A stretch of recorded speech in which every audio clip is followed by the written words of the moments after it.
Alors, voici comment convertir des rapports en pourcentage.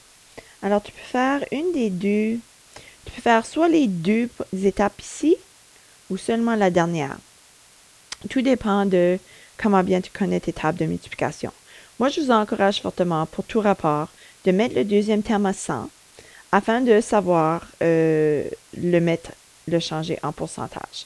Alors, je vous offre 3 exemples.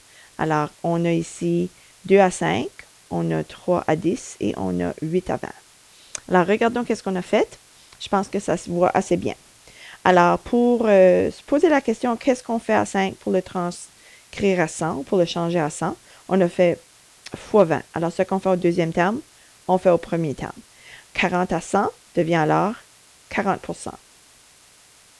Pour 3 à 10, on a multiplié par 10 pour le mettre sur 100. Alors, ce qu'on fait au deuxième terme, on fait au premier terme. Ça devient, le rapport est maintenant 30 à 100, qui devient ensuite 30%. Puis finalement, 20, 8 à 20, c'est notre rapport. Ce qu'on fait à 20 pour obtenir 100, on multiplie par 5. Ce qu'on fait au deuxième terme, on fait au premier terme. Un autre 40 à 100 qui devient 40%. Alors, voici d'autres petits exemples.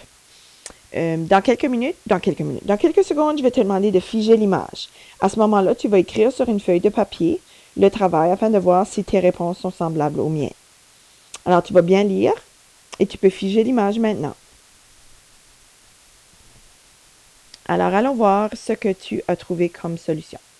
Alors, si 9 élèves sur 10 sont allés à la danse de l'école, précise ce que donne ce rapport en pourcentage.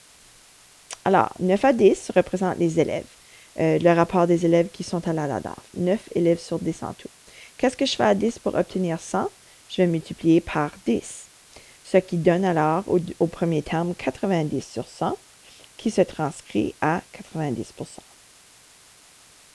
Pour le deuxième problème, on a écrit 4 élèves sur 25 sont en retard pour l'autobus. Exprime ce rapport en pourcentage. Alors, 4 élèves sur 25. Qu'est-ce que je fais à 25 pour le changer à 100? Je vais multiplier par 4. Alors, je multiplie par 4. Le premier terme aussi est multiplié par 4.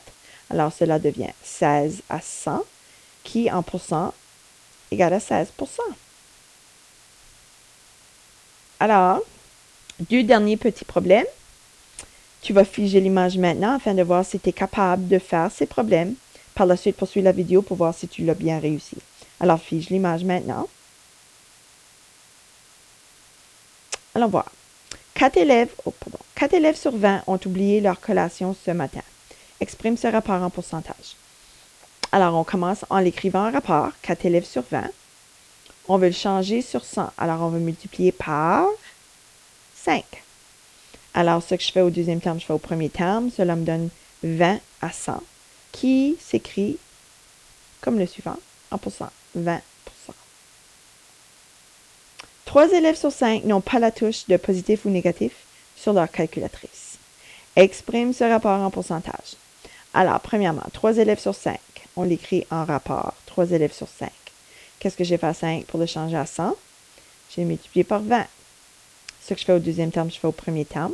Alors, 60 sur 100. 60 à 100 devient 60%.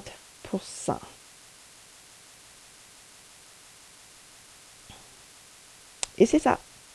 Tu continues de te pratiquer si tu juges nécessaire. Je pense qu'il y a une fiche de travail sur Click.